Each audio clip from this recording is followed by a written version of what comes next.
మనం ఎంత సంపత్తిలో గొప్పవాళ్ళమైన, విద్వాంసులుగా కీర్తింపబడిన, అంగబలంగా అర్థబలంగా ఎన్నో విధములుగా మనకి ఆడంబరములు, ఎన్నో విధమైనటువంటి అవకాశములు కలిగి ఒక హోదా కలిగినటువంటి వారమైనా సరే అహం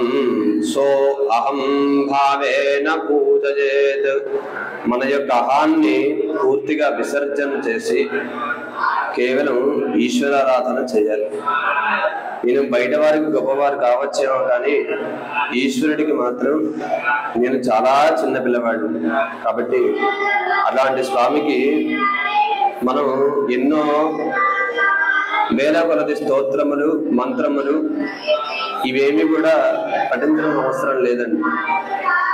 చంటి పిల్లవాడిగా ఉన్నప్పుడు పిల్లవాడు తండ్రిని నానా అనే పలుకు ఏదైతే ఉందో ఆ పలుకునే ఆశిస్తాడు తప్ప ఆ సమయంలో వేదవేత్తమైనటువంటి వేద వాంగ్మయాన్ని, అలానే శాస్త్ర ధర్మ సూత్రములని చెప్పుటకు ఎవరు కూడా ఆ సమయంలో ఆశించరు. ఎందుకంటే తండ్రికి ఆ సమయంలో కావాల్సింది మొట్టమొదటిగా పలికిన పలుకులు ఏవైతే ఉన్నాయో అవి నానా అనో అమ్మ అనో అట్లా చక్కగా పిలుచుకుంటూ ఉంటాయి. అప్పుడే వారికి ఆనందం కలుగుతూ ఉంటుంది.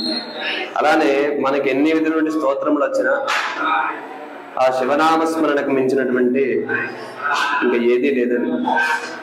ఓం నమః శివాయ, ఓం నమః శివాయ, ఓం నమః శివాయ.